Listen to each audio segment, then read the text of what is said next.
Hello there. I am so glad you're here tonight. And just so you know, I'm a little tense about doing this topic because to me, it's kind of a catch 22. This is something that needs to be discussed. It's a big, hairy deal. Um, there's all kinds of stuff grieving with it. And I think it matters a lot because we have a lot going on in our country, in our world, in our environment, in our safe places. And there's a lot that kind of falls in the cracks sometimes. And I've been following this story for a long time. One of the people that I'm going to talk about lost her life in my area. And it's something that it really needs to be talked about a lot more than it is. But I'm going to be talking about the missing and killed. They didn't just randomly show up dead, they were killed. People who have been involved in our space program with our looking into the different types of craft, the people that have been doing all kinds of stuff. They've been looking at weapons, they've been doing all kinds of research. And right now, there are ostensibly 14 people who are dead. I'm not going to talk about all 14. I won't have time to do that. But I want all of their families to know how very much I personally care about what happened to their loved ones. Because I can't imagine, if I do a bad show, nobody's going to off me, right? Maybe. But if I get my wires crossed, I'm not going to be disappeared. If Carl, gets frustrated because I can't upload an image or something, then he's probably not going to do that either. It's just one of those things that is unbelievable. And it's been hiding in plain sight. Our government has known this was happening. They have. People don't disappear just into a void when they are well respected, top of their field, or they wouldn't be doing what they do. Researchers. These are good people. Well, I don't know about if they're good people, but they're good scientists. And I was shocked. I've wanted to do this show for a little while. And then as I was doing some research and reading on it, I heard, I don't remember who made the initial announcement that our government was going to be looking into this. And then lo and behold, I'm sitting there looking at stuff, and our president is talking about a commission to look into this, an investigation at least. I don't know if there's a commission formed for it yet or not. There needs to be. And whoever is doing this, it needs to be on the level of the Nuremberg trials, because you don't just do this. We've got so many. And one person that I wanted to talk about, I've been hearing about these for a couple of years. And if you think about it, you probably have too. Okay, because it was one person that was involved that just disappeared, and they didn't necessarily say that they were working at, NASA, or that they were part of JPL, or, whatever. But it was a missing woman who, she was out on a hike with her friends, and she was going over a ridge, and she just turned, the picture is of her smiling and waving back at her friends, and she's having a great time. She's on a friend hike, right? Never saw her or heard from her again. And I know that we had a lot of issues, particularly in California, with people that weren't supposed to be here. We didn't know their background history. Were there criminals? Were there, people that would just take a woman and never to be seen again? Yeah, there's trafficking. There's a lot of that stuff that was going on, and I don't know how she got lost, but she got lost. She was gone.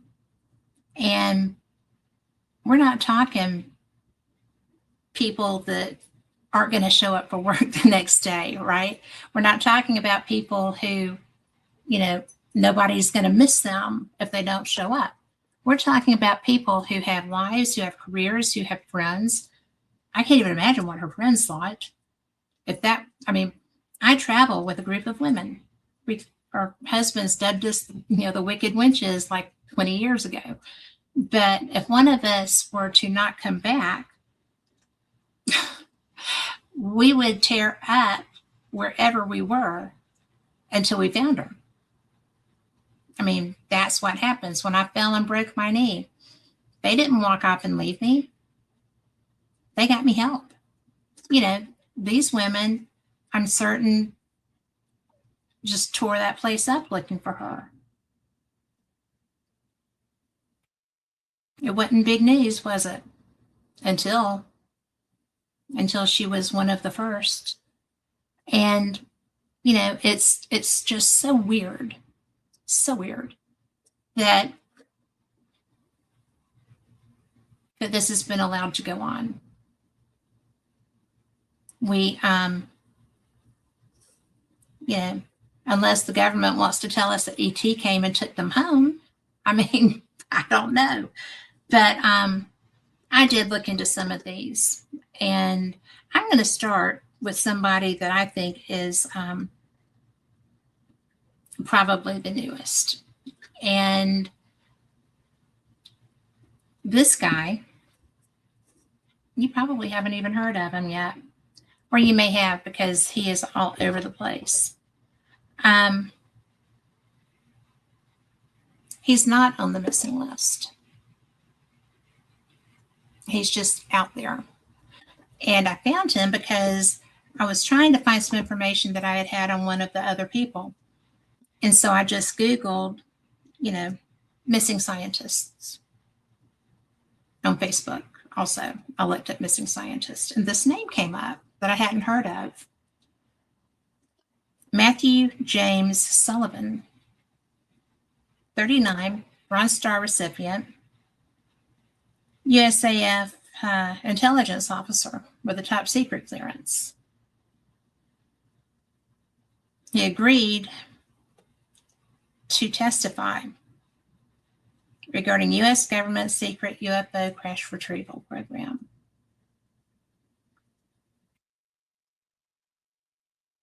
Well, he saw non-human craft in USA possession. Dead 2 weeks before he was going to testify from an overdose of Xanax, I think a cold medicine, and something else. And I just don't think there's a lot that's not holding water on that. And he's really all over Facebook because he is kind of, and this is going to sound terrible, and I don't consider him to be such, but he's kind of the flavor of the week relevant to this topic because, he's younger. It was an overdose. It was an accidental overdose if it wasn't a helped along. And I'm not saying it was, but something happened because of his coming forward to testify. And Lou Elizondo was who was setting this up for him to testify. And you've all watched the hearings, or probably you've watched if you watch the show, you've probably watched the hearings, right? But so many people have come forward. I know and have listened to some of these people in different venues, different conversations. And probably I'll reach out to see if I can get them on, because I think that I'm going to try to steer more towards a UFO based show. I love cryptids, and I love ghosts, and I love things that I can't explain. But I think this, and I'm tapping my notebook like y'all can see me do that, but I think this is something that matters. And when I was interviewing the other day with my guys here, Joe, and I'm going to be interviewing Jason also. But coming to this topic is mattering so much. I mean, this is not a nothing burger. This is a big deal. And I think that this is something that's going to affect all of us as a civilization. We're not the only people with missing scientists, but ours are the only ones I'm focusing on tonight, because it's scary. I mean, these people are well educated. They have worked for their country. They are working for their country. And I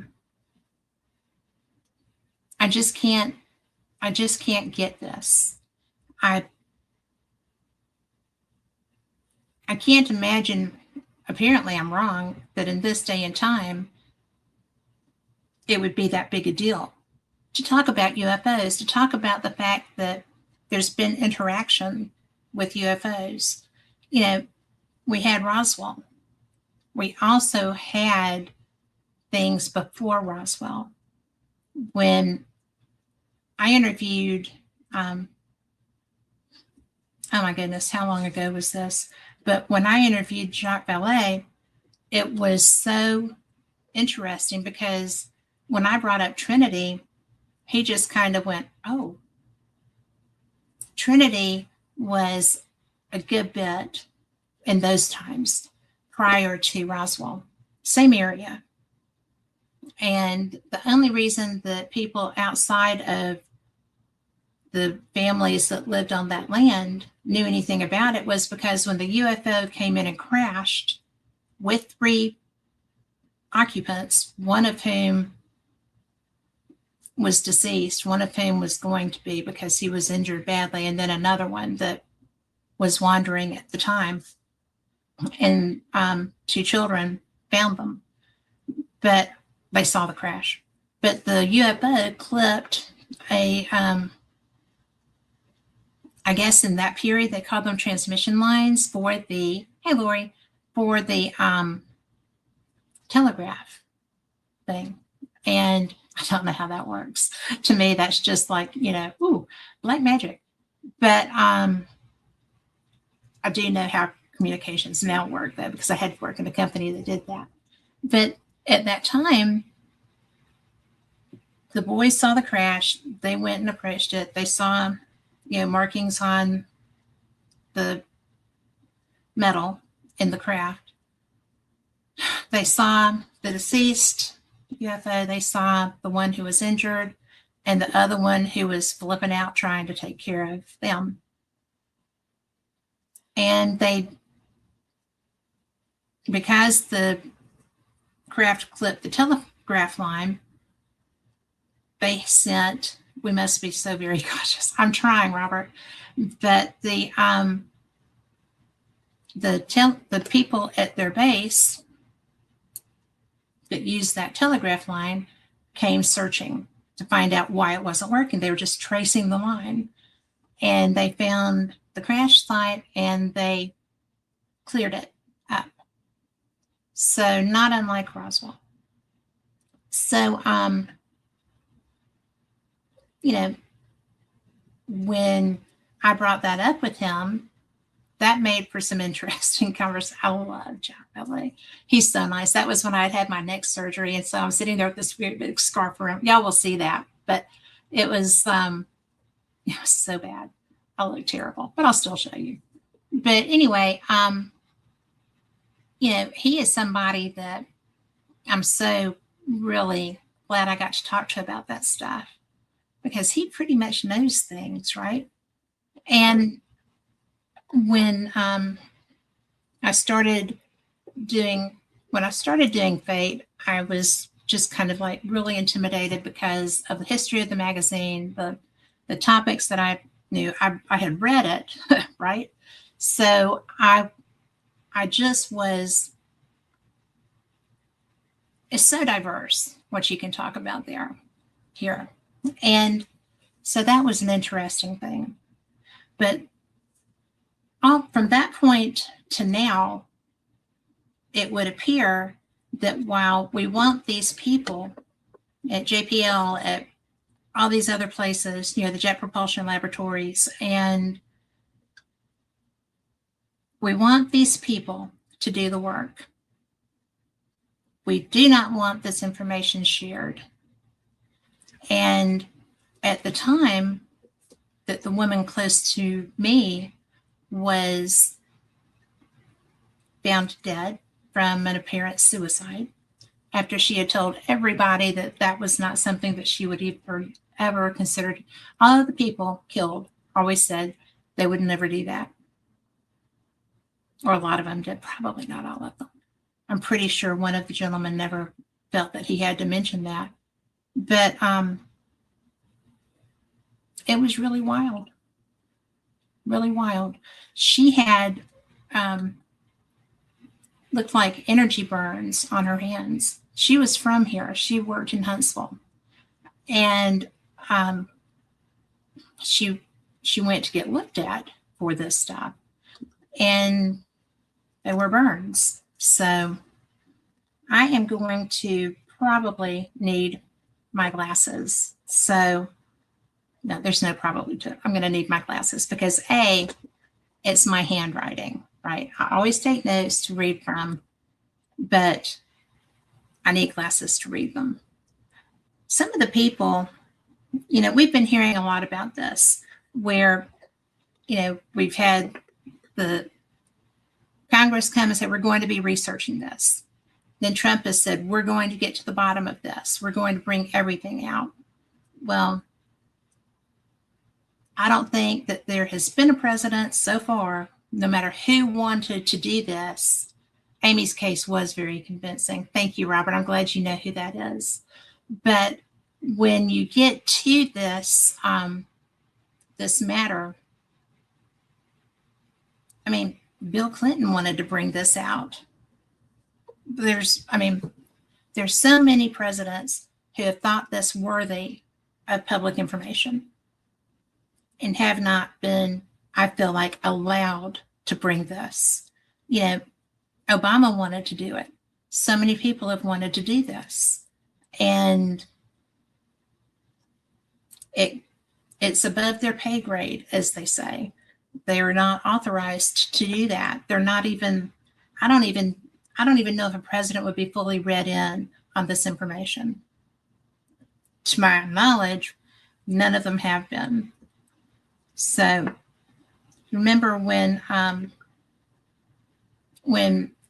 Bush the Younger was in office on 9/11 and they went in and told him that the planes had hit the towers, that face that he made, I think that will be the face of whoever actually gets read in on these projects. So, because seriously, we didn't go from the Wright brothers to flying to the moon in 40 years without help. But when I started reading this stuff, there were 11 individuals tied into sensitive military, nuclear, and aerospace research who had disappeared or died in very mysterious ways, or just,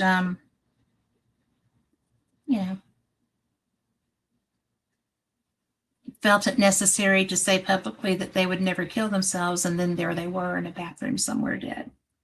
But one of the people who disappeared in 2025, Monica Jacinta Reza, NASA, JPL, Aerojet, and Rocketdyne. She had a pretty strong background. She has been missing since June 22nd of 2025. No explanations, no idea where she could possibly have gone, no idea why she possibly went. I mean, just gone. And then one of the ones that really, really got me, and this is because of his position. You know, we've been talking about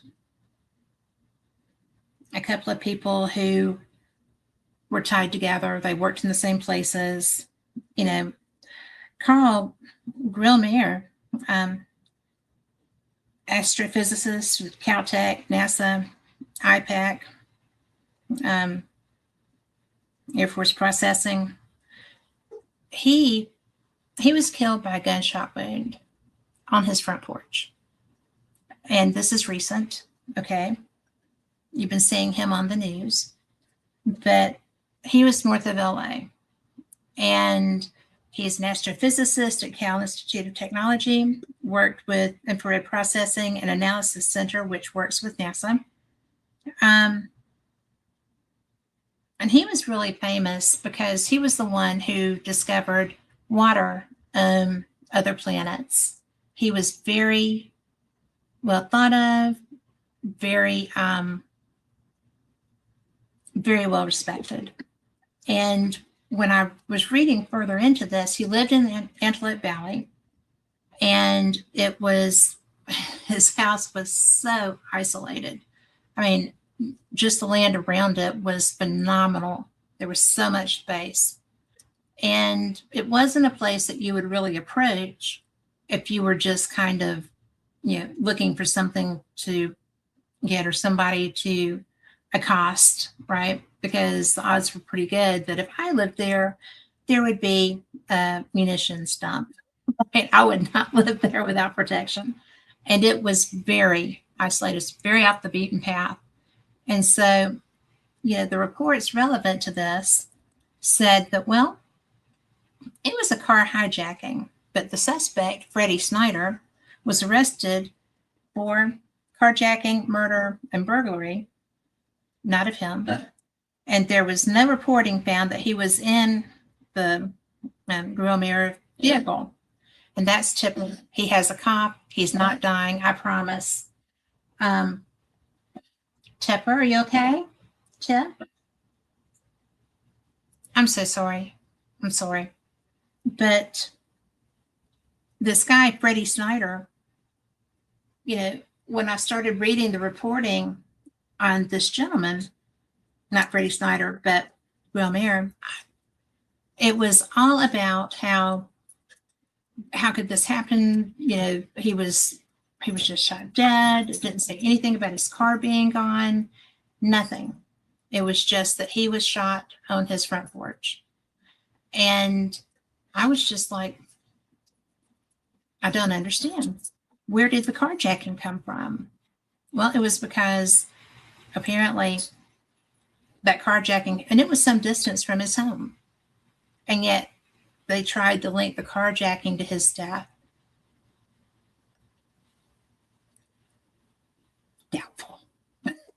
Doubtful. I don't think that would be a thing. And, when you sit there and you look at this stuff, it's just illogical. And when I start seeing too many things that look like, oh, do I look like I could be being played for a fool? Yes, I've got pages of this. People think, and, we don't pay attention. We get, or some don't pay attention. And, it's like, ooh, see this nice shiny thing down here? Don't pay attention to this dead man. He's just down here. It doesn't matter. But look at this, and that seems to be the way that we are taught to trust our government regardless. There's no way that, so-and-so could be doing anything negative because, it's all about taking care of the people.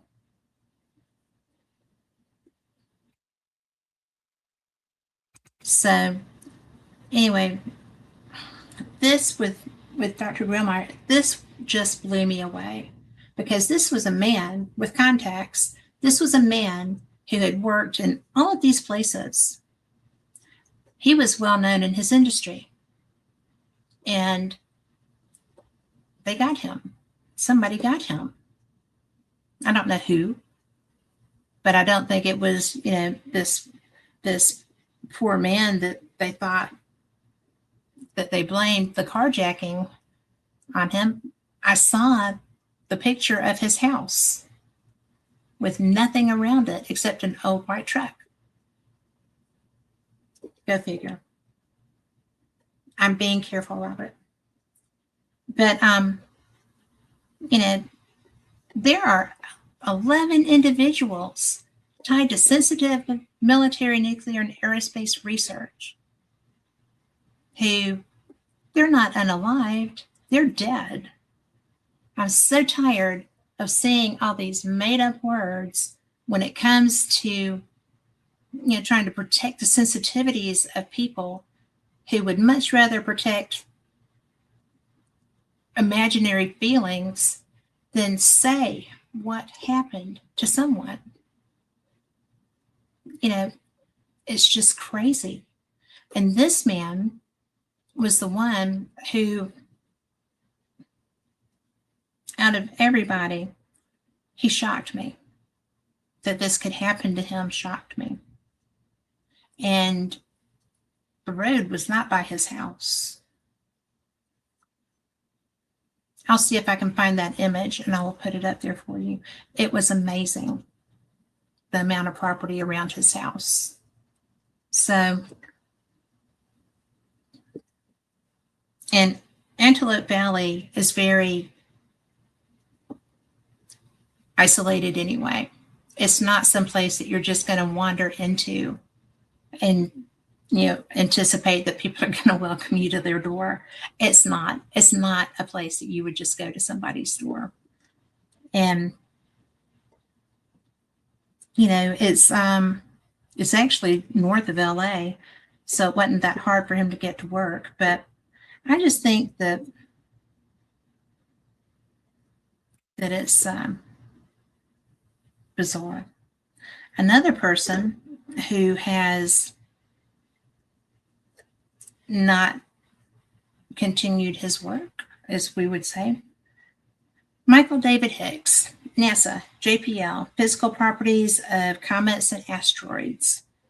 The DART project successfully directed asteroids near Earth, near Earth asteroids away, and near Earth asteroid tracking, NEAT, and the Dawn mission.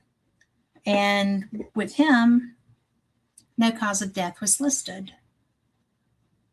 So, when you sit there and you're looking at all these things, it makes you wonder, these people don't work in a void. They don't. There's so much that happens. There's so many organizations that they would be members of. They would have friends in their community. They would have colleagues that they discuss and work with. They would have so much information, so much conference time, face-to-face time, conferences, video or otherwise. They would be having to have lab time for experimentation or testing or so much. There's so much interaction that happens with this type of work. And I just find it amazing that this is happening. Then This is another gentleman, and it sounds like I'm picking on this organization. I'm not. These people, you have to be this level of person to work in some of these facilities. So they do have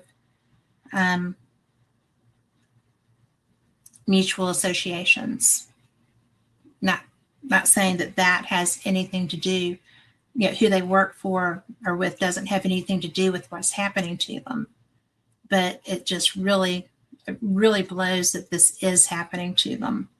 But Frank Maywald, and I'm probably saying that wrong. If I am, I'm sorry. NASA, JPL, 2024. No cause of death made public. He was the principal researcher at JPL, designed critical instruments for space missions. Pretty good guy, pretty high up, pretty intelligent, not somebody that's going to just disappear randomly, not somebody who's going to have, you wouldn't think, have their life taken from them because of what's happening to them. But principal researcher is a pretty big deal. Now, something else that I found interesting, I did not know this. One of the people listed on the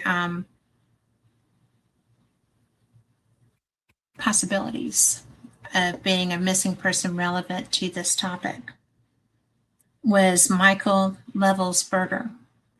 And he was a U.S. Army Special Forces person. And if you followed the New Orleans, was it Mardi Gras or the SEC game where they had the people that were run over in the French Quarter? This was the man who died in the Cybertruck explosion outside Trump, Las Vegas. So, had nothing to do with the other stuff, but he was Special Forces, and Special Forces does things that aren't always public. So, I'm just blown away. I'm blown away. And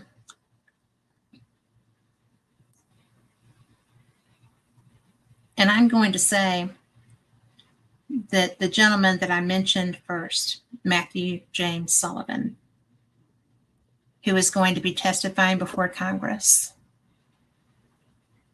who was killed 2 weeks before his testimony. I'm not going to say he was killed. He suicided. Accidentally suicided 2 weeks before he was going to testify. I did not mean to say killed. But, it's timing is everything. And this is somebody that had to have good information because somebody I do respect, Lou Elizondo, was setting him up for his testimony. He and George Knapp and, others were very instrumental in getting the hearings with our Navy pilots that interacted with the Tic Tacs. And there's so much stuff that it makes you wonder, why is this such a big deal for it to come out? It should not be that way. There should be, we pay for their work. We deserve a right to have answers. And, if I can get from here to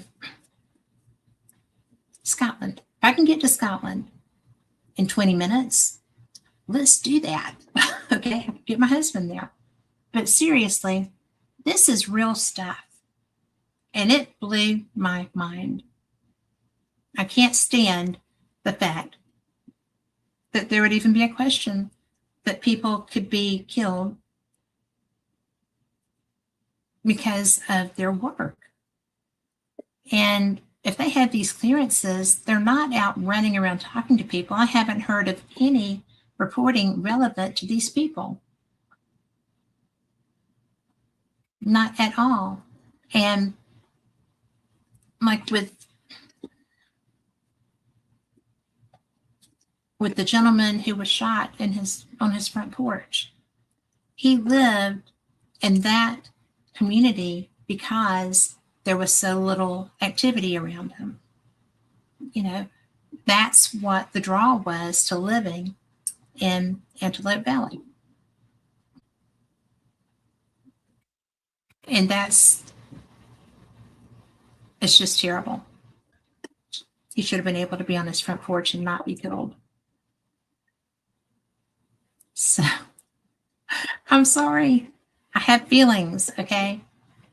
And you know, Robert in chat brought up Amy's case, and I think that her case was convincing as well.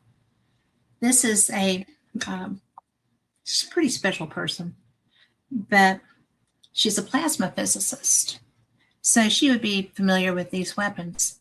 She died June 11th, 1922, and she was 34 years old. That is not even living your life yet. And so she was working on anti-gravity and also exotic physics. So when I looked it up, I've got it over here. Let me find it. Y'all don't mind if I Google right quick, because I wanted to be able to tell you this, and I had it pulled up.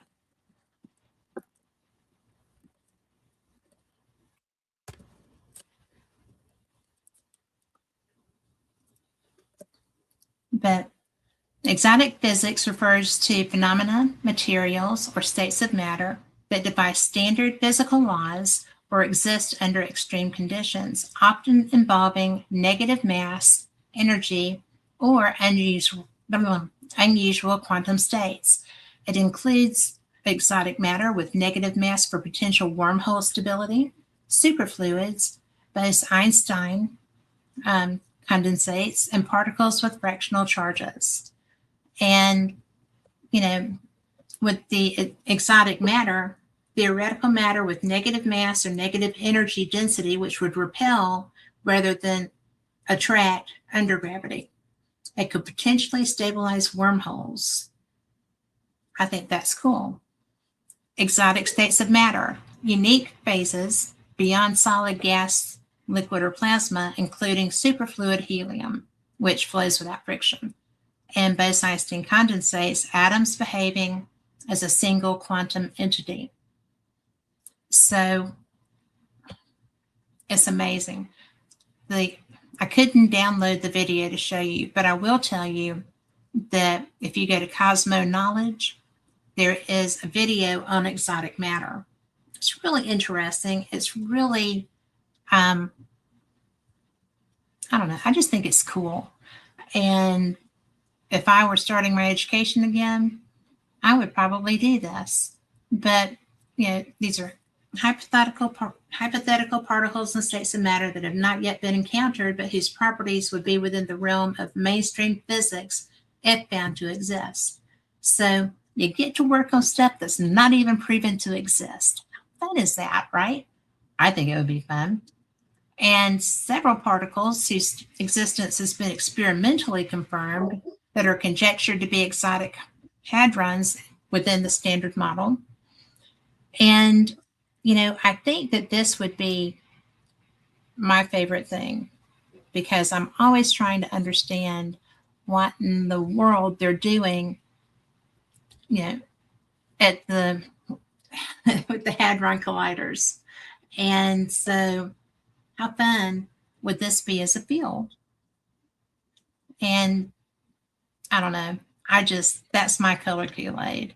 I think this stuff is astounding. And she was getting to do it for her living, right? There's not really anything that would be much more fun. And Robert, if you could put in chat why you find Amy's case to be rather convincing, because I'm going to go ahead and talk about her a little bit. But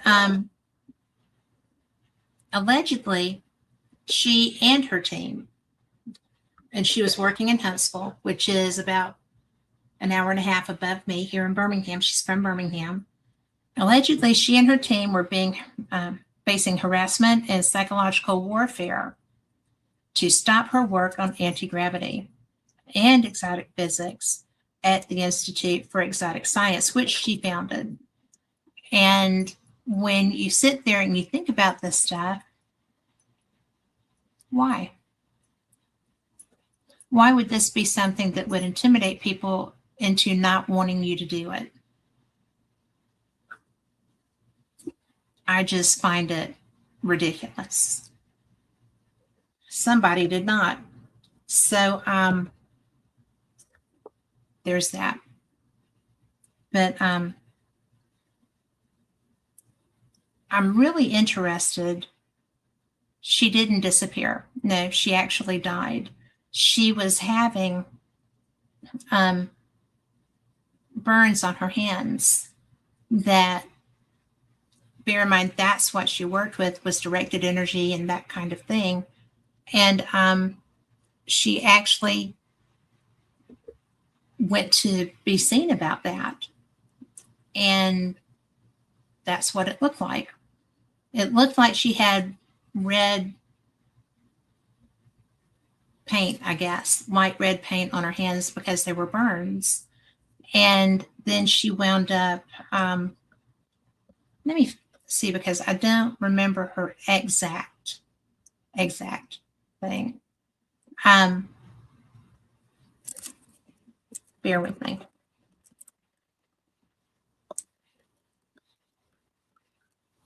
I want to say she had a heart attack.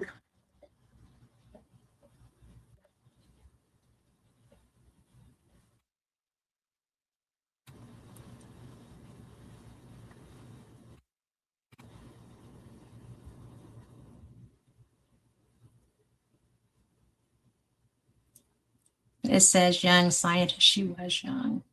God love her, she was young.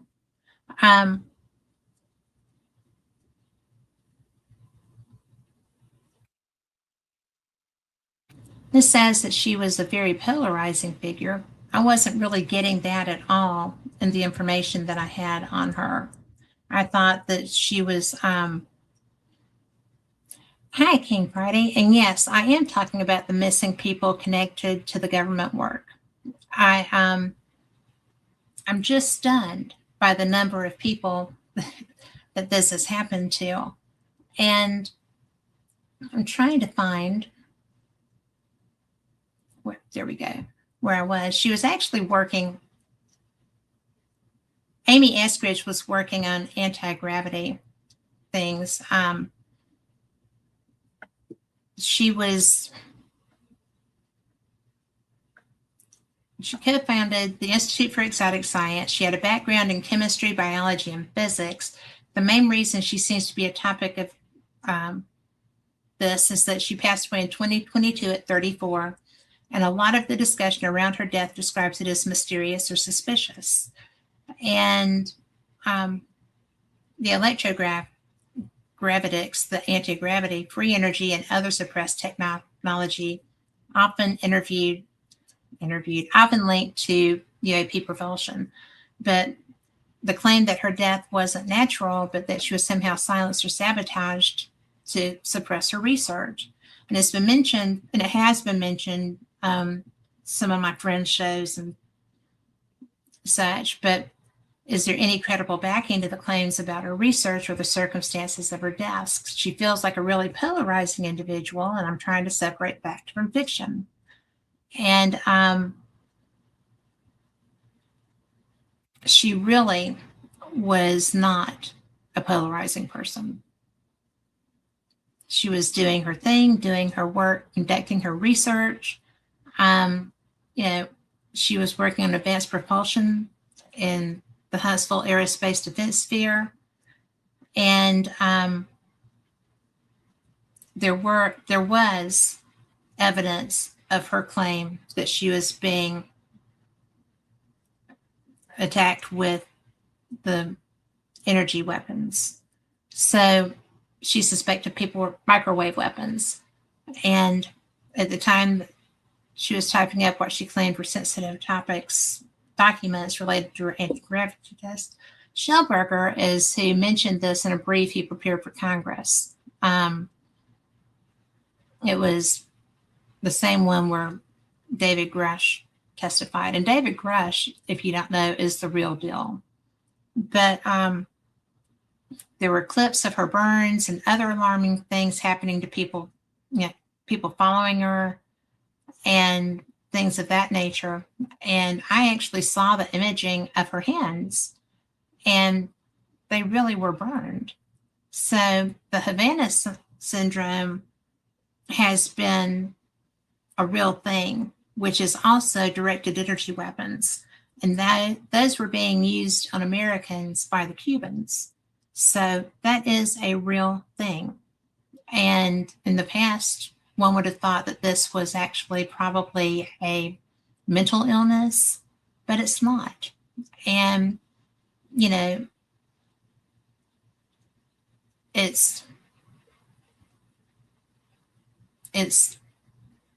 there's a difference between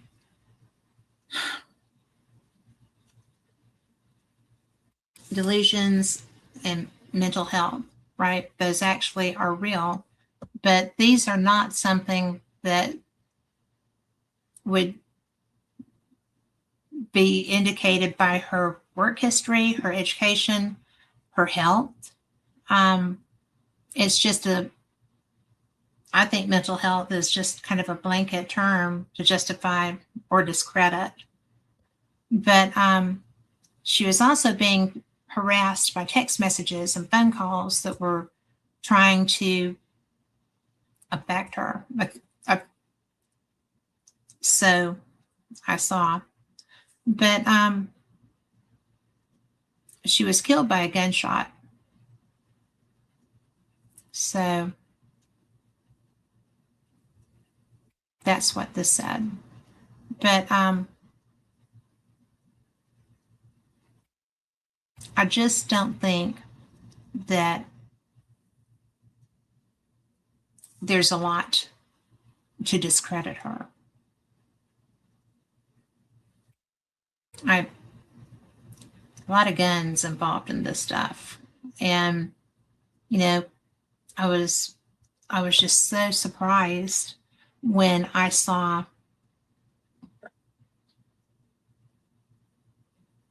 her hands. I was shocked when I was hearing about the Havana syndrome, which I knew was directed energy weapons. And that kind of blew my mind a lot. But it was officially ruled a suicide from a self-inflicted gunshot wound. But it's unlikely that that was the case given what she was experiencing prior to that. And she did say not to believe any reports that she had died by suicide if she turned up dead. And it's really, I don't know. I just think it's so dangerous. I do think it's so dangerous for somebody's work. She needed to have her work acknowledged because that's what she was doing. I mean, that's why she was doing it. She was trying to develop these things. And yet, all of these people were in this field trying to get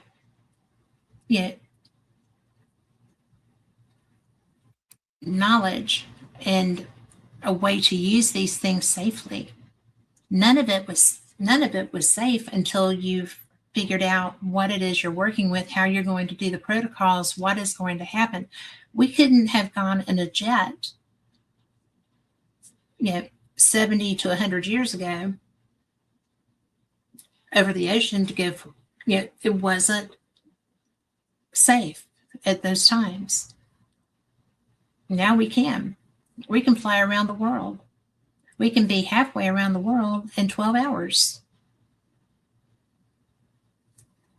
I would love it if we could do it in 12 minutes, but I don't know how to make that happen, right? But these people are trying to find ways to have better systems, to have better technology to help all of us. And I hate, my personal thing that I hate is that somebody would be doing this in a way that would create a danger for themselves. Why would it be a danger for themselves? Why, you know, I guess Amy Eckridge bothers me the most because it's close to home, for one thing. She was young. And, technically she was a plasma physicist. And she was only 34. 34. Had told people that she would not kill herself. If they heard that she had done that, it was untrue. And I just feel like I would trust that. I don't know her. I don't have a vested interest in being right there. And, well, I'm going to ask you, Robert. Robert says that it's his personal opinion that some of these suicides are triggered by the phenomenon itself. They fall under the influence of powers and energies greater than explained. So I do know we all know of some energy testing going awry with the Philadelphia experiment. So would you be referring to something like that, Robert, where we didn't know what we were messing with, so we wound up with people fused into a ship? I mean, that's fairly well documented. And let me pull that up. I know sometimes I just think, why am I pulling these things up? But I think that it's really important. And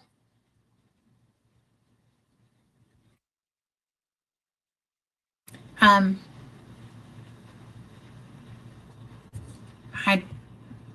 I don't know. I think that would fall under the exotic materials. But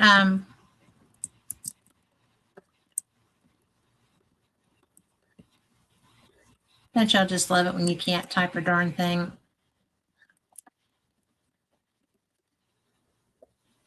So the Philadelphia experiment was, show me times.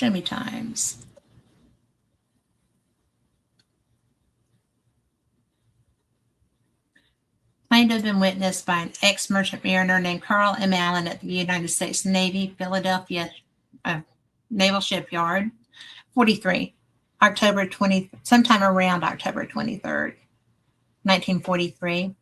And it was ostensibly when they were trying to make a destroyer escort disappear, the Eldridge. And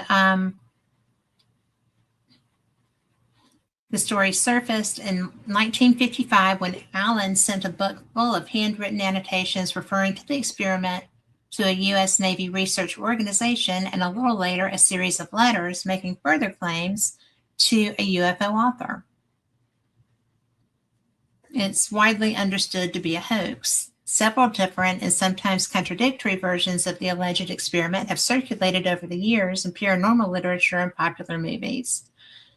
The U.S. Navy maintains that no such experiment was ever conducted.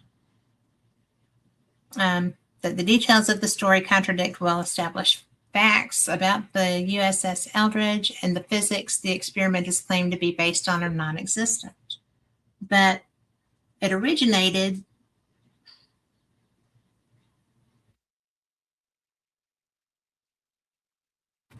in late 55 when Allen sent an anonymous package marked Happy Easter containing a copy of Morris K. Jessup's book, The Case for the UFOs, Unidentified Flying Objects, to the U.S. Office of Naval Research. It was filled with handwritten notes in the margins, written with 3 different shades of blue ink, appearing to detail a debate among 3 individuals, only one of whom was given a name, Jimmy. And they commented on Jessup's idea about the propulsion for flying saucers, discussed alien races, and expressed concern that Jessup was too close to discovering their technology. I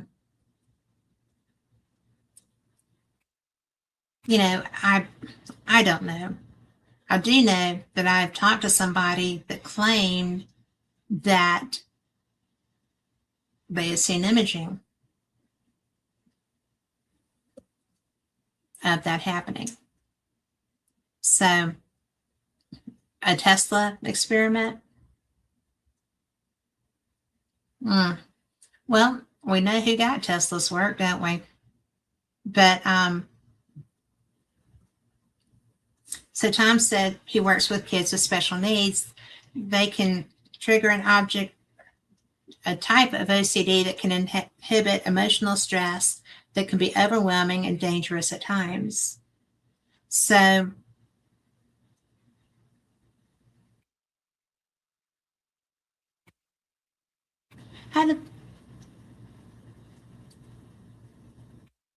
so when they do the OCD behavior, does that inhibit their emotional stress? Because OCD behavior can be quite disconcerting. And I have worked with special needs people who pulled that up a lot of times, and it was very difficult to cope with. But I just think that would be cool. I mean, to know what it is that they're doing, because it's so difficult. It's so difficult. But, with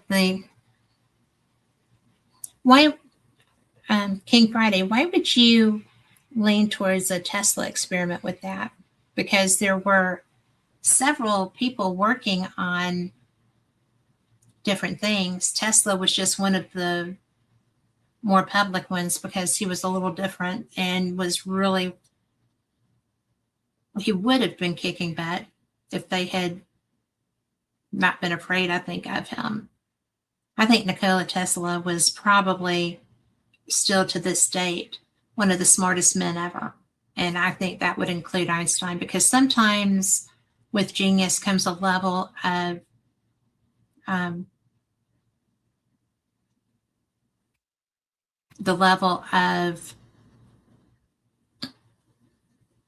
insanity that goes with genius. Einstein had a degree of it.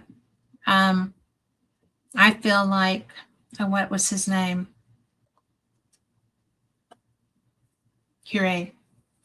I think that there was some of that with the research into illnesses as well, physical illnesses. But I think when you're messing with things such as Amy was doing, the Havana syndrome was real. We did have people that were damaged by it. And I do know that his work was taken. And there's so many different ways. King Friday says that he believes that it was Rockefeller that betrayed Tesla. I don't know who did that, but I do know that it devastated him. And I do know that it was terrible. Tom says that with people that are using the OCD things to try to create control, we try to disengage them using a calm personal enforcement, and it's about all you can do. But a lot of times when people are trying to do that as adults, not as children, people will still do that, and it can be very intimidating. It's something that we're not accustomed to really seeing. We don't bring that into our workplace, hopefully. And when somebody does, we all have had people who will try to intimidate and try to one-upmanship is a way to do that. Some disregard for what you're trying to accomplish is something else. Somebody actually in a business meeting didn't know me very well and approached me in such a way that I was the only woman in the room, and I got the pat on the head, just don't worry your head about this, we'll handle that. And it was my position to handle that. And I was very assertive. I didn't have to be aggressive because assertive was bad enough. And I just explained what I felt like needed to happen and what I intended to do to make that happen, and told them that if they needed any other information, I would be glad to help them understand that. It was priceless. And it got me a raise and a promotion. So it's just one of the things that, you expect something, like this stuff. You do. You expect this stuff from kids, being jealous. And, there's an old joke about, writing your name in the snow or whatever. Whoever can do whatever, we're, better. This makes us better at doing this. And that's not always true. Just because you can intimidate or harm or whatever, that doesn't make you better at what's going on. And when I look at these cases, I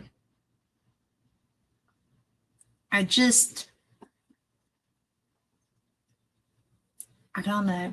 I just can't stand it. We've got another woman, and I cannot recall her name, who was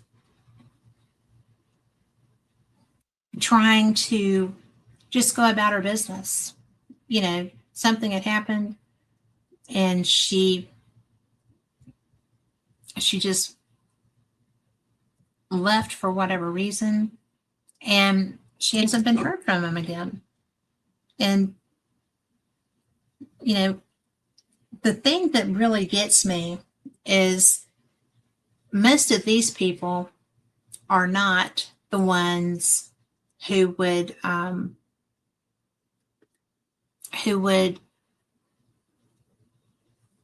go off grid. They have families, they have things going on, they have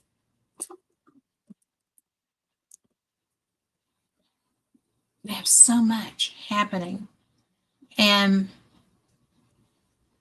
it's just not even something that they would think of, to go off and leave their phone, to go off and, I have an Apple Watch, which has me in communication all the time. If I don't want to be in communication, I take it off.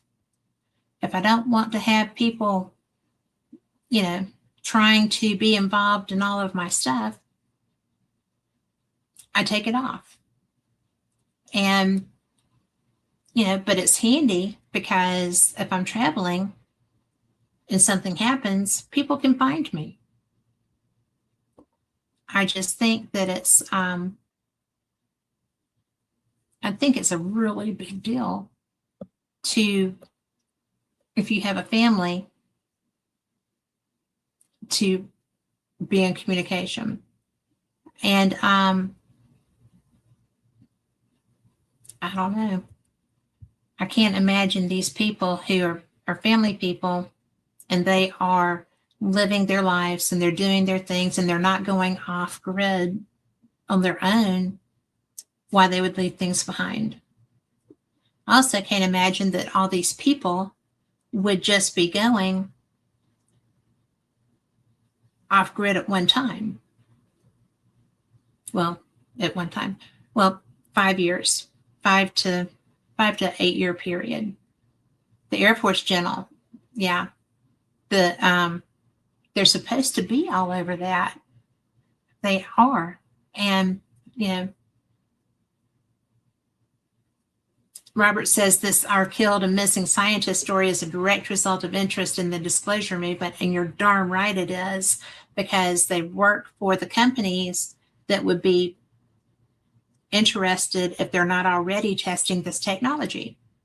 Because I'm a firm believer that we have several craft that have come down that we have gotten and have been testing. And I think we've been doing that since the 40s. I don't see any reason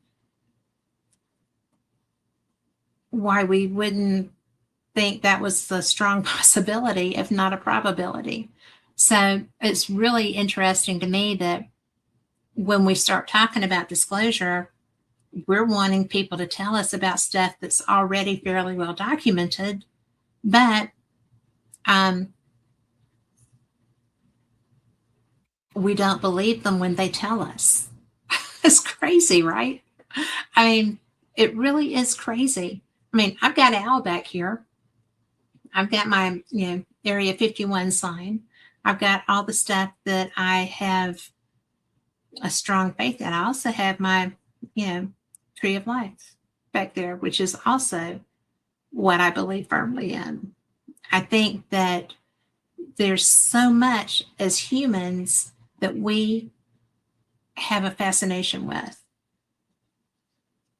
We have these scientists who are trying to, in their work, I mean, the Jet Propulsion Lab, okay? Yeah, what do you think they're working on there? They're trying to implement better ways of travel, or faster ways of travel, or different means of travel. It's like Amy trying to do that. There's so much out there. And I just am blown away that it's taken this long for these conversations to reach publicly reach our government level of interest. I mean, Comer's pretty serious about it. I hope it works. I hope that this brings out information. And Tom says, doesn't that mean others that work with those scientists are also in danger due to the potential disclosure agreement? Most people who sign a non-disclosure agreement know what and why they're signing it.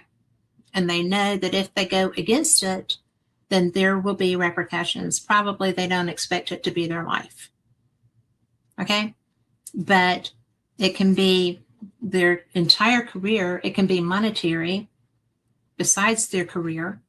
It will kill you professionally if you violate them, because people are going to come and they're going to say, oh, that's why you got let go? Really? No, I don't think we're going to hire you. So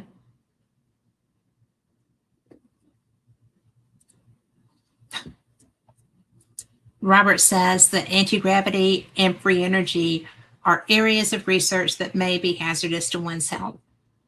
I would say they could be life-ending. I mean, just saying. But it's interesting that we even have to be worried about that, because it's such anti-gravity, I feel like, would be so cool and such a big deal. We have so much vested in our oil energy, oil, coal. When I talk about Scotland a lot, but I was so impressed. They have, was it 5 means of energy in their country? Wind, solar, hydro, nuclear, and coal. 5 types of energy. in one little country. When I went to the Wallace Monument and was coming out, we went over a little bridge, and off to the side, there were many nuclear things there. I was kind of surprised. I don't know why. I mean, they have them here in Alabama, they have them in Florida, but the cooling tower things. But it was such a wake-up call, because here in America, we are coal and oil powered. That's what we use. We've gone to some hydro energy, but as far as other sources of energy, we're not very receptive to that. So anti-gravity and free energy are going to hit a lot of wallets and a lot of profit margins and a lot of other things that matter to people in positions of power. So I don't know that it would be, I don't know what's going to happen with this congressional thing. Are they going to be willing to talk about what really is going on, if there really is something nefarious happening? And King Friday says, for us to discover anti-gravity would be like Neanderthals able to build skyscrapers. Wouldn't it be fun learning? I like that, by the way. That's a good line. But wouldn't it be fun learning? I mean, we could build up and up and up. We could live like the Jetsons. I wouldn't mind that. I'd have a Rosie. But, it would be so cool. Would I love to have my own way to get around the skies? You're darn right I would. And could you imagine if space travel could be for everyone? What would you give to see the sky? Yes, the Department of War did ignore requests to release 46 videos. And I want to know why. I want to know what's in them. And why would it be against the national interest for us to know? That's what gets me. We pay these people. We pay for this work. We pay for this research. We are the reason that these people have jobs. But we can't know what's coming. We can't know what they find. If it's a national secret, it's my nation that I pay for. Technically, they work for us. They forget that sometimes. And I don't have a problem with any government person if they remember who they work for. Very few do. Which is why talking about this stuff, Robert was like, careful. And I'm like, yeah, I know. I am. And it's really, I don't know.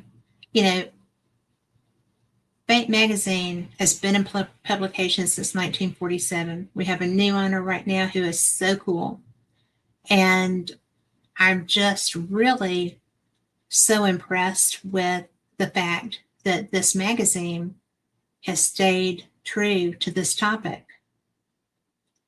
It covers everything. We have such a vast array of topics from the writers that send their stories in. And if you are not doing that, then you need to be doing that. If you have some, share them. You can send it to fatemag.com. So it's really a cool thing if you start to think about the fact that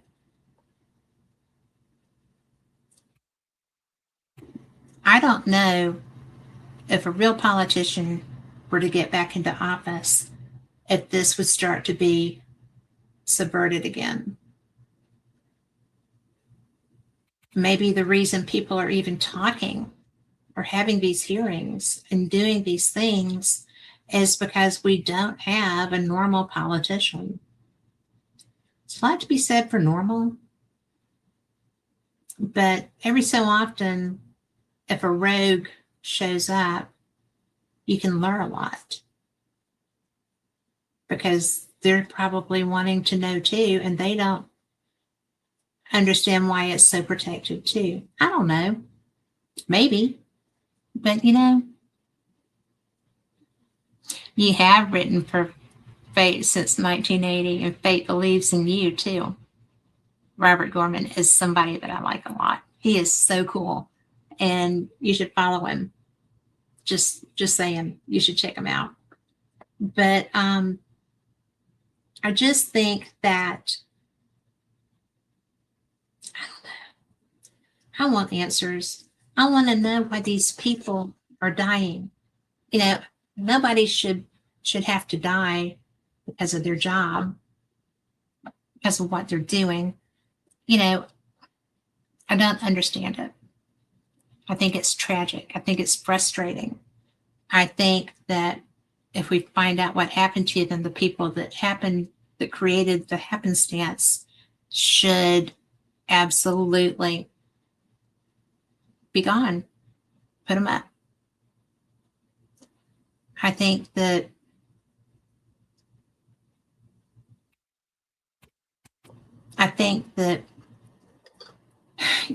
when you can find something that can successfully redirect near Earth asteroids, you should get to live and see the benefit of what you created. And Robert says nobody should die for what they know or question. They should not. And historically speaking, a lot of governments have not agreed with that perspective, right? I mean, but they're not usually republics where we have freedom of speech, freedom of movement, freedom of opinion. I mean, we think of things like that happening in Nazi Germany and Stalin's Russia. We don't think of that as being something that happens in the United States of America. It is anti-American for someone to be killed because of what their job entails. It is. And I have not heard anything. I researched carefully all these people. I did not see anything saying that they were leaking information, that they were going public, that there were articles being written that could only have been sourced through them. I didn't even hear about anything being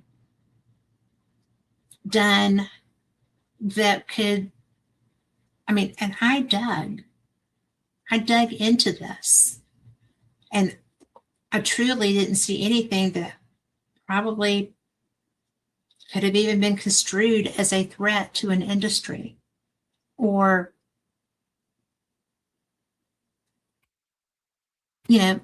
I just couldn't see anything relevant that would be worth shutting someone up.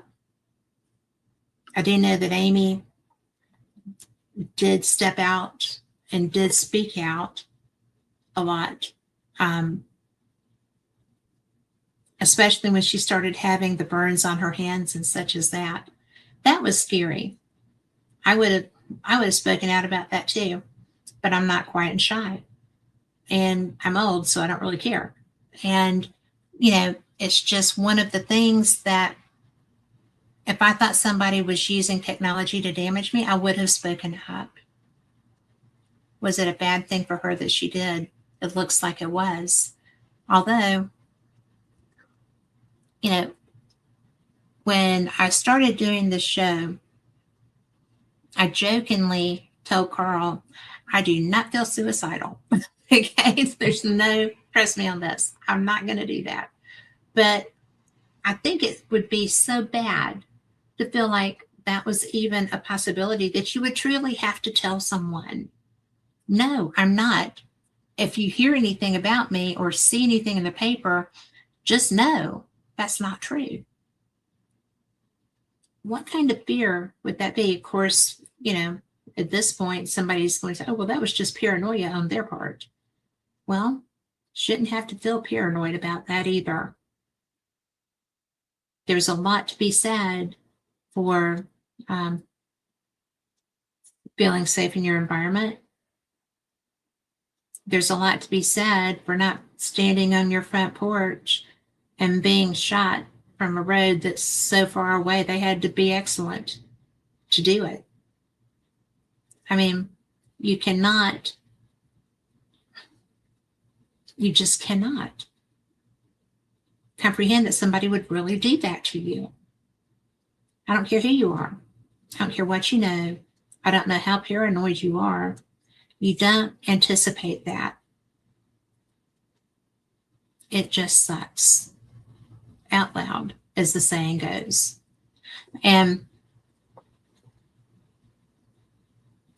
you know, I'm going to be honest and tell you that I don't really understand how this Michael, Levelsberger fits into this, the guy with the Tesla at Trump Tower. That was the guy that shot up the French Quarter. And he drove his truck through there, didn't he? So, yes. And Robert says that given the climate of current events, he hereby declares that he has no intention of disappearing or suiciding either with today's date. That's not today's date. It's a week ago. But, it's just, I don't know where this guy comes into play with this, because him I didn't get to finish my research on, but I still don't understand where this would have come from, why he would be including in this list of people, because he drove his truck through, offed all these people, and then drove the Tesla truck to Vegas and thought that a bomb was going to damage it. It burned up. But I gotta tell you, that was a bad old truck for a bomb not to even tear it up. We should all drive a Tesla truck, but except for the batteries and stuff like that. But they do look bad to the bone. So what do you think? If you have any questions or comments, let's put them in chat and give me some stuff. I see we've got lots of people sitting here, but that was the date that you made that declaration. You were worried about that on the 21st, Robert? I'm sorry. Why? I just, when I sit there and I look at this stuff and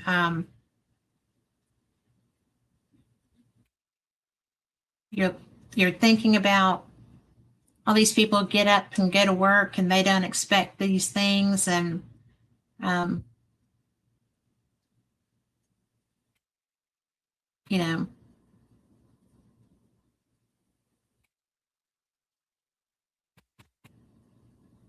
and somebody this was so bad. Somebody, because I thought I had a comment over on Facebook, and what I had was a comment, but it was relevant to hopefully Lou Elizondo, because it was on a post I did about him. Said that they're tired of the BS. They spelled it out. Word salad and screw the oath. We the people have a right to know our origins. We are the aliens, really.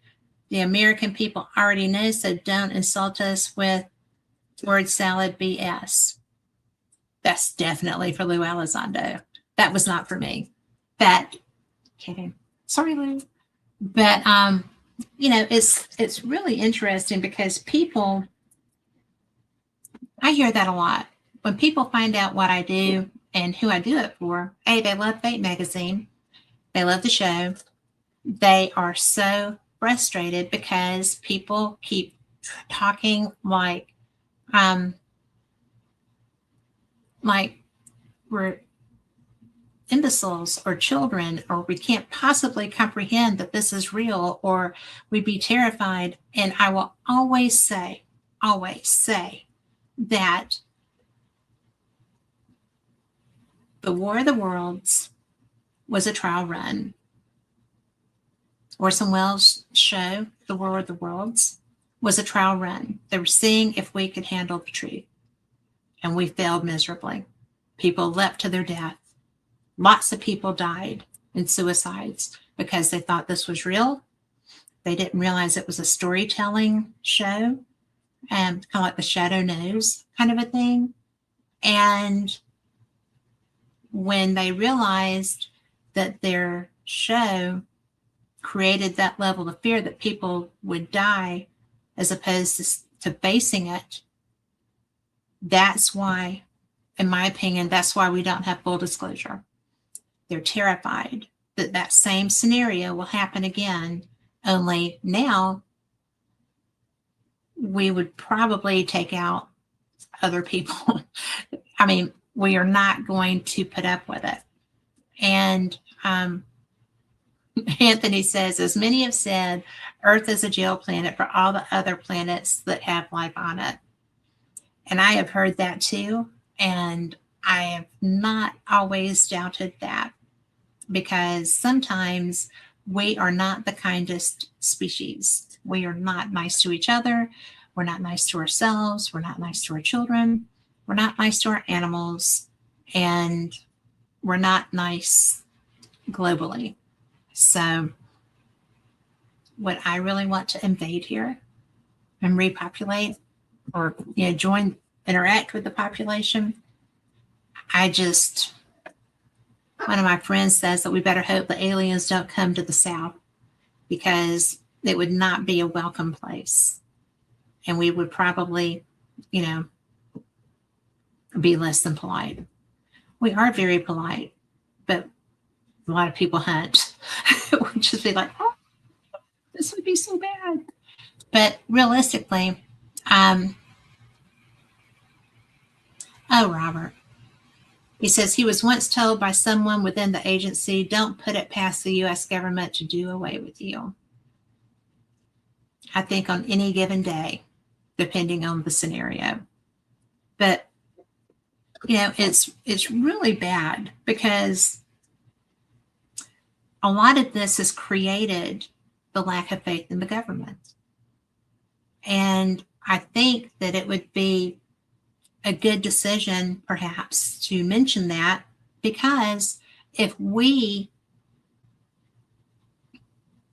lot of people have experiences, and a lot of people love people who have had experiences. And I have personally, because of what I do, spoken with so many people who have interacted with other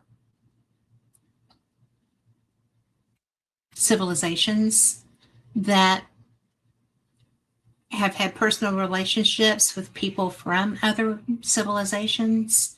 And I know it sounds crazy, but I believe a lot of them. I really do. I think that it would be hard. They have to believe this to be as convincing as they are. And I've spoken with a lot of people over the 10 years that I've been doing radio about this. I've done Fate for 5, a little over 5, but my other show, Paranormal Experience, I've done for 10 years. So I have been talking to people who have had experiences with other civilizations that they are absolutely convinced are real, and they're so sure that they've convinced me as well. Do I have a little skepticism? Mostly, but I think that's healthy, because I have not had that full experience. I've seen things. I have seen what I thought were shapeshifters, which I think can be either paranormal or it can be a type of alien species. But I've seen things that change. And I don't think that it's crazy to You're welcome. You have a good evening too. I don't think it's crazy to consider the possibility that they're right. Yeah, I think that too. But, and we'll talk about that in a minute. But not all of these people can be crazy. You know, it's something that it's so individual, and it can be so frightening. And if what is happening to these people that are being disappeared, however they're disappearing, you know, it's getting to where the numbers are too much for it all to be completely coincidental. So I think that there has to be something relevant to that. Just my opinion. We all know what those are. But I think it matters. And, you know, Anthony brought up Stonehenges. And there's a lot of theory about that. I'm so clueless. I do not watch television much. And I was in Scotland, and we were at the Clavacairns, which has standing stones. I'd never watched Outlander. I had no idea that you were supposed to be like, oh no, if you touch them. And, you know, I was just mainly like, look like an idiot. But I think that Stonehenge could be. I think we have a place, and Anthony, I don't know if you know that we have a place here called America Stonehenge, and it is up in New Hampshire. You can Google it. That's how you would find it, Googling America's Stonehenge. And it's a park. And it is I can't remember the term. Robert, you can tell me.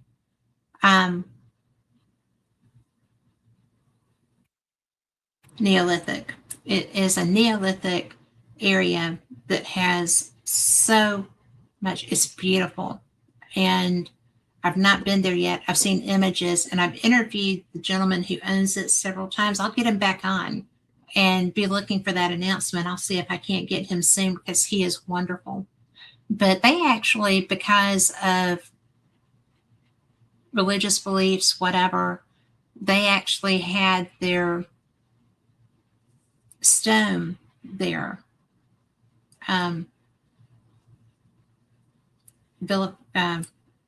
They tried to destroy it. They put paint over it. They did everything to it. It was horrible.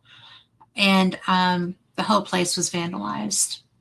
And it was really interesting to see what humans, I'm always astounded by what humans will do to other humans. I think it's terrible. And there's so much good in the world, but the bad is so bad sometimes that it just takes over the news, takes over the whole experience, and we get blown away by it. And that's what happened up there. And they had to work so hard, because you can't just, scrape it off, because that's an historic stone. And it would be like going and splashing paint. Stonehenge, it's the exact same thing. And people got flipped out about it happening. Picasso's and, art at the Louvre, but it's the same thing. It's history, it's beauty, it's everything that's being destroyed, and that's what happened there. But Robert, I'm looking at what you're posting here. How often have we eradicated the indigenous religious traditions of primitive cultures, just like I was talking about over there? But history is quite clear that our superior society, air quotes, used violence and intimidation upon those less fortunate. And I will say that sometimes those less unfortunates were the ones that were trying to take over the land, because they didn't realize who they were dealing with. And disclosure, real or imagined, might be more Pandora's box than panacea. And I totally agree with that. Because what are you going to do? What is the government at this point going to do when they have to tell us that they've been lying to us for all these years, at least since 1947? And, I just think that it would be so much better, though, because I really think that allowing this stuff to remain in the realm where it is right now is not helping anybody except the people that are scared of the public. But they shouldn't have a reason to be. And try to break energy doorways that makes it possible for us to travel. I would love to have that. I would love to go into space. I really would. I'm too old now. And I wasn't very good at math when I was younger. I'm better at it now, though, right? I'm old, and now I'm interested in physics. Go figure. And trying to learn how to do them. So that's what I get for hanging around rocket scientists, I guess. But that's okay. They're good company. But, I do think that, how would you, Anthony, I'm going to have to ask you, how would you recognize an energy doorway? Because, I've seen things when I'm hiking or whatever. I see shimmers. I just, Robert, you and I need to have a show anyway, with or without disclosure. I would love that. And I would absolutely have the best time. Y'all have to realize Robert Gorman is one of the best conversationalists, even just in chat. And he's a very special person. So anytime you tell me what day and you are on, my friend.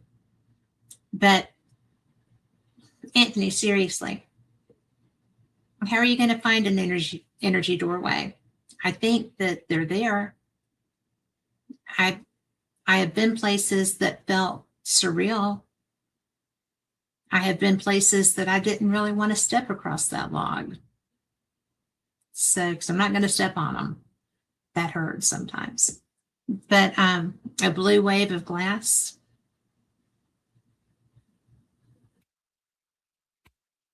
Are you talking about creating those using glass, or? Because now I'm curious. Because now I'm not sure where we're going with that. So just tell me.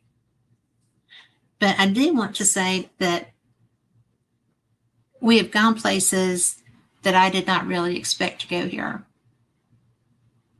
And I like that because, I like doing these shows just with information sometimes because I think it's fun. I love my guests. I will never, ever not do guest shows. But I think that sometimes when there's a topic like this, this is national news. This is all over the place. And I've been following this for a while. And when you are watching stuff that shouldn't become reality, it sets you back because this is affecting us as a society. A lot of people don't know that yet. A lot of people aren't familiar with what's going on because you kind of have to look for it. And it's starting to have a lot more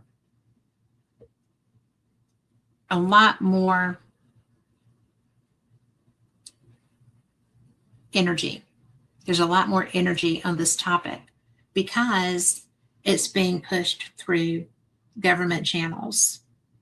And we have a president who is actively talking about it and who is pushing the narrative to get us to the next level. We have been having congressional hearings. We have had pilots who, we saw the video of the pilots interacting with TikTok.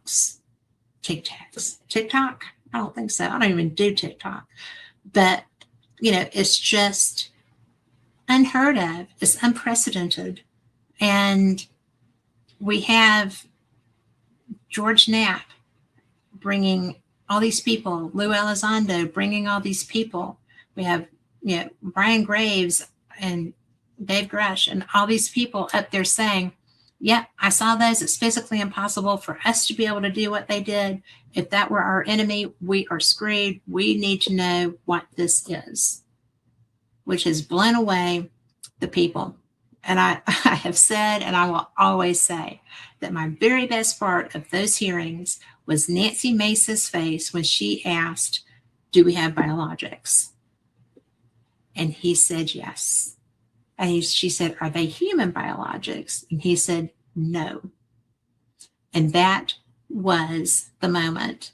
And that's why we need to have conversations, because they're not us. What is coming in these craft is not us. And they are not showing themselves to most of us. And the ones that I talk to who say they are having interaction are describing different types of individuals that they're interacting with. Not everybody is having the same type of people interaction. So, Anthony Lewis, I have got to talk to you. He says, being a military kid, you get to see a lot of things. I bet you do. And I would like to know about, so it feels like when you walk into an energy field. Okay, I know that feeling. So, yeah, you pop a bubble, you jump, you're walking, jump ahead when you're walking and don't know how it happened. Yeah, I've had that happen driving. I'm kidding, not really. But, I just think it would be such an opportune time, because I don't really know why I think about the people. I do think that they're doing a great thing. I don't have any problem with George Knapp and the work that he does. I think that he's very focused. I think he's kind of single-mindedly focused sometimes, but I think that he has worked so hard for so long to bring this information forward, and he's made a pretty good career out of it. I think that there's so much information, and there have been films that have been made recently, the last 5 years. There have been hearings, there have been discussions, there have been, so much information put out that this is going on. And we still keep having to back away from it. I don't know why they keep backing away from it. Why is it terrifying? Robert says, some of us have difficulties with humans that only look slightly different from us. How will they react to non-human beings? I think that they're going to be very cautious with non-human beings. And I think that the non-human beings are going to be cautious with them. I don't know how that's going to work, because often when we hear reports of people having interaction, they're people that don't interact with a lot of other people. They live rurally, or they don't seem to be always people that interact with a lot of different kinds of people, but they still are chosen. You know, J.D. Vance calls them demons. He probably hasn't met one yet, so how would he know? You know, there's a lot of religious people that are going to approach it that way. But if you are religious and God created earth and he created us and he created everything that is, then he would have created them too. So how are you going to knee-jerk react on that? I don't think you can. So maybe when he meets one, he'll have a different opinion. I'm pretty sure there's people on this earth that he would call that too. I know I've run across some that I think are. So maybe he'll have a pleasant surprise. I don't know. I hope so. But you can't go into whatever this is going to be. You can't go into this with a preconceived notion that these are bad, evil, nasty people. I haven't heard of anybody really being eaten by them. Have you, Robert? Do you know of anything like that? I have heard of people being used for testing. Don't think I'd like that. I have heard of people having relationships with other beings. They didn't seem to have any problems with that, except for when they left. I know that some of those relationships were not consensual initially. That would not be cool. That would be a problem. There's so much. There is so much.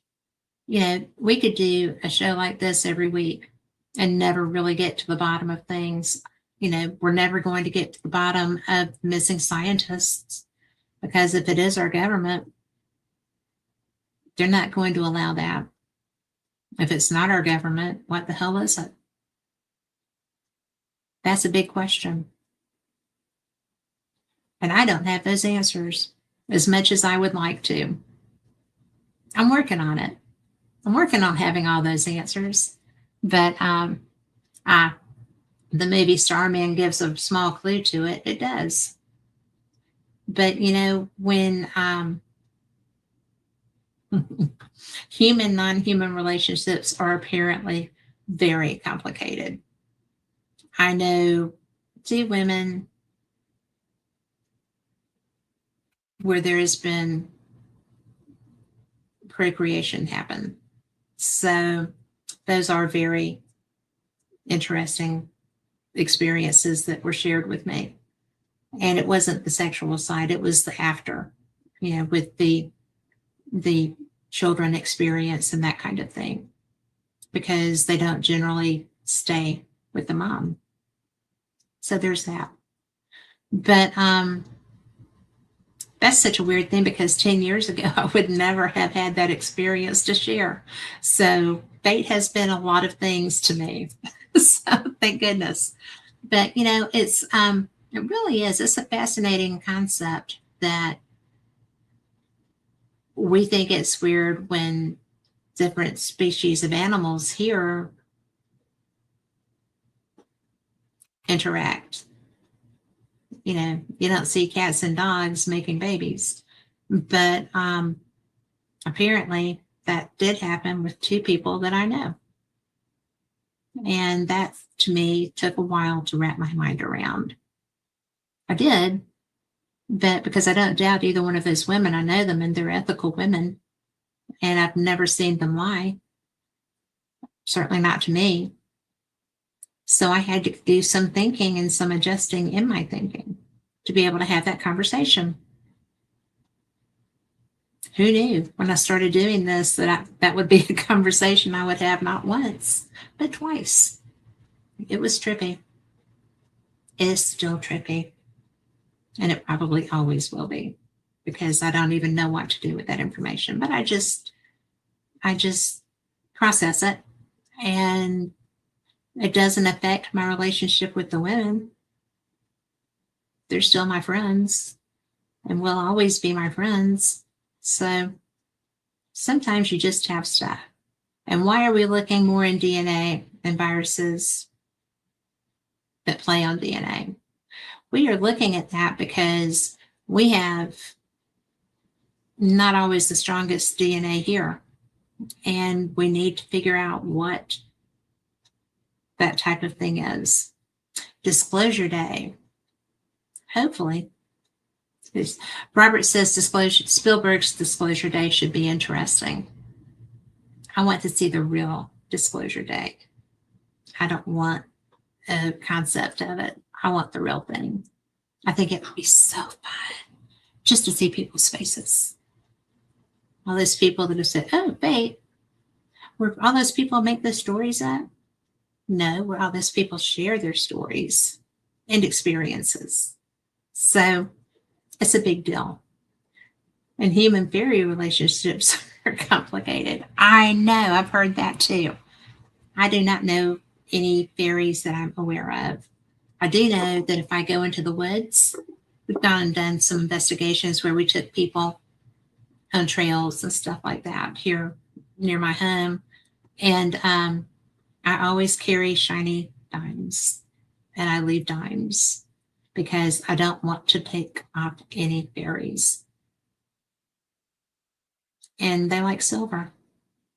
So, and they're never there when I go back. So something takes them.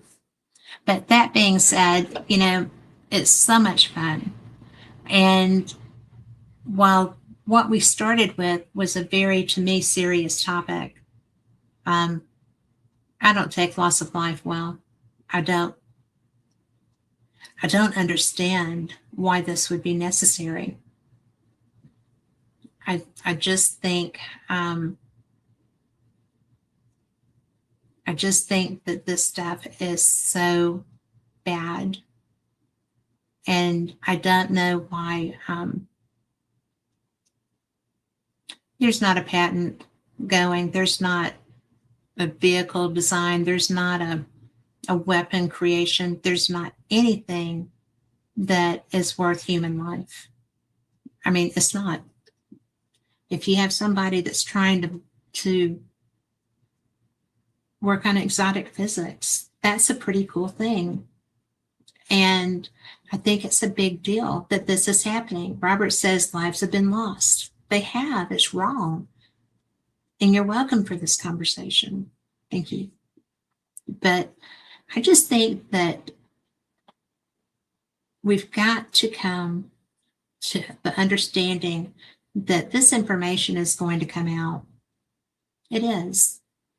And if you're the people that are removing these people from the conversation, that are killing these people, then you need to be held accountable.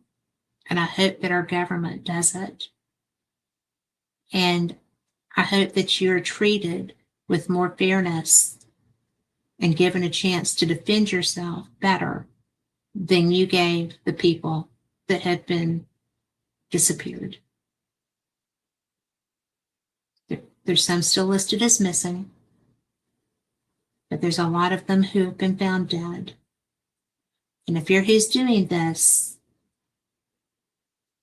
you may get away with it here, but you don't get away with it for eternity.